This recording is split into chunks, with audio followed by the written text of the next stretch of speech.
If you're miserable, people are not going to want to work with you. If you hate your job or you don't like it or you're resisting it, that energy is going to transfer. Choose to act like somebody and be somebody who's successful every single day, even before that success comes. What's up, everyone? Koniak here, and today we're going to answer the question, how to love sales again. If you have been in sales a while and you feel burnt out, you're not enjoying it as much, or if maybe you're new to sales and you just don't like it, it feels like a grind, it feels super hard, listen up, because I'm going to talk to you about how you can absolutely love sales. And why is this important? It's important because if you're not loving what you're doing, you can't be all in. You can't be passionate. All you're going to do is force yourself, and it's going to feel like so much tension and so much resistance.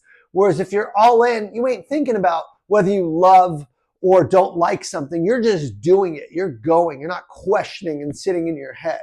So in order for you to actually do well at your job, you need to love what you're doing so you can do it your best versus thinking the grass is greener somewhere else, or maybe even considering getting out of sales altogether. So this is super important. And I want to start off with a quote that I want to share, which is, people don't have sales problems. They have personal problems that reflect in their sales. Okay, so what does that mean? It means if you have trouble with sales, if you have trouble getting the motivation, if you have fear, if you have imposter syndrome, if you have anxiety, these are personal problems that are reflected in your business. And the reason why this is so important is because sales is a mirror to your soul. Sales is a mirror into your soul. In other words, sales is going to test you and take all of your insecurities, all your fears, everything about you that you need to work on is going to come out in your sales, and it will impact your results. And so if you want to fall in love with sales, I'll share with you the banner that I had from our recent mastermind. It doesn't say untap your sales potential. It says unleash your soul's potential. So if sales is a mirror to the soul, what that means is that you have to face your demons and your insecurities every single day in sales. And if you want to fall in love with sales, what it requires is changing the way you think about sales. Most people think about sales as a way to make money, to make a living, and that's not really that motivating. Yeah, of course, if you need to pay the bills and survive or provide for your family, you're going to do it because you have to. But you're not going to do it with joy, with enthusiasm, with passion, with energy, with conviction. You're just going to force yourself to show up. And if you're just going through the motions, you ain't going to get results. Customers can feel that energy, colleagues, bosses, your SE, the people you work with. No one wants to work with someone who doesn't want to be there. Okay? So the way that you fall in love with sales is changing how you view sales. Instead of thinking it as just a way to make a living and provide, think of it as a way for you to grow stronger, baby. Come on. Sales forces you to grow stronger. Okay? That's the way you need to think about it. It ain't about the money. It ain't about all of the benefits or the president's clubs. Yes, that's great. And certainly it can create a great lifestyle. But if you look at sales as a way for you to grow stronger and become the best version of yourself and choose that every day, you can actually love the challenges that you get thrown every day, the obstacles, the calls with their boss, the one-on-ones that you don't want to do. You can look at it as a way to become the best version of yourself and show up that way every day. It is a test for you to see if you're capable of facing your demons. So I'm going to give you some examples of this, right? Let's say you're naturally timid or naturally scared, right? Prospecting is going to test you because you have a fear of rejection or a fear of talking to new people or fear of public speaking. You get to face your fear every day when you want to do things that make you uncomfortable. I was just talking to a client of mine and he says, I just every day lean into what's uncomfortable. And this guy was hiding behind email prospecting because he was comfortable. Now he's doing 100 calls a week and he tracks it and he's leading the leaderboard and he's actually getting a lot of conversations and he's leading his pipeline because he faced his fear of picking up the phone.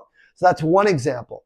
Another example, okay, is maybe you're insecure about yourself and you need to be a chameleon. You need to try and fit into the people that you're talking to, or maybe you have imposter syndrome and you're trying to fit a mold of what you think salespeople should look like or act like.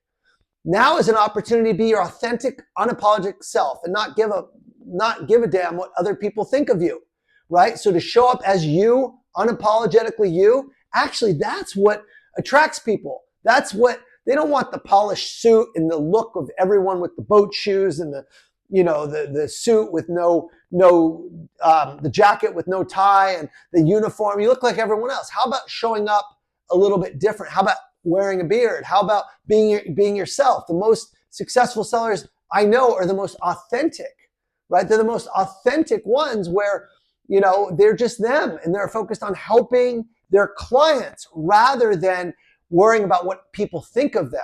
See, when you're secure in yourself and you're authentic, you're not worried about what people think, you can be in full service of your client, okay? So being more authentic is an opportunity where sales, again, is a mirror to the soul. If you're insecure, that's going to come out in how you engage with people versus being yourself. Another example is your temper. If you have temper issues and a deal falls flat, you're going to get really pissed, or you're going to feel your heart rate accelerating. Or if your boss is challenging you in a one-on-one or calling you out, you might feel that temper wanting to explode. It's an opportunity to be able to remain calm and peaceful amidst the chaos around you. Ability to choose peace amidst chaos. If you're lazy and you procrastinate, sales is going to bring that out, and you're going to avoid doing the hard things every day that you don't feel like doing. The account research, the deep work, the prospecting, the multi-threading, going around your champion, right? You're going to choose the easy route. You're going to choose busy work versus strategic work and hard work. So if you're lazy or you procrastinate, sales is going to bring that out of you. And if you look at these things as a way to grow stronger and face yourself, then sales becomes a great teacher of becoming the best version of yourself. When you look at it that way, it's actually really enjoyable because you can face yourself and not point the finger externally and say, if it's meant to be, it's on me. That's how you fall in love with sales, is you look at it as an opportunity to grow stronger and become the best version of yourself. And finally, number 2, once you change how you view it, you need to choose success every single day. Choosing success means defining how you want to show up each day. I want to show up as a hard worker. I want to show up who does the things I don't feel like doing. I want to show up as someone who's authentic. I want to show up in service of my clients with detachment, not attached to whether or not I get the deal, but attached to trying to help them and to show up my best in service of them. So when you define what good looks like for you, what showing up as your best every day looks like, then you have an opportunity to live that way and you get to experience success every day. And then what happens is if you show up as that person who's successful, you start attracting success. People want to work with you. If you choose to be that way before you have the results, you end up getting the results, okay? Success follows happiness, not the other way around, okay? If you're miserable, right, people are not going to want to work with you. They're just, unless they have to and they have no other choice, they're going to avoid doing business with you if you're not pleasant to be around. And if you hate your job or you don't like it or you're resisting it, that energy is going to transfer. So again, change how you view sales, number 1, and choose to act like somebody and be somebody who's successful every single day, even before that success comes. Define what success looks like for you. How are you going to show up? How are you going to treat people? How are you going to work? What are you going to work on? Visualize yourself. See yourself doing that and then show up that way, okay? If you need help with these areas that I talked about, facing your fear, bad habits, distractions, right? Temperamental, right? Not being able to focus, not being able to be organized. Any of these areas that are a mirror into the soul that are reflective in your sales. This is the stuff I coach on. I don't just coach on the strategies of sales. I coach on the individual, the person, helping them face their demons, face their shortcomings, work on those, and use sales as a vehicle to grow stronger and grow better. When you do that, every time the sales follow. When you work on yourself, the sales follow suit. So if you're curious about coaching, if this sounds like you, if there's areas that you need to work on and grow stronger, click the link here, set up a free call with my team, and we'll see if it's a good fit for you. I'm Koniak. Hope you have a great day. I'll see you guys next week.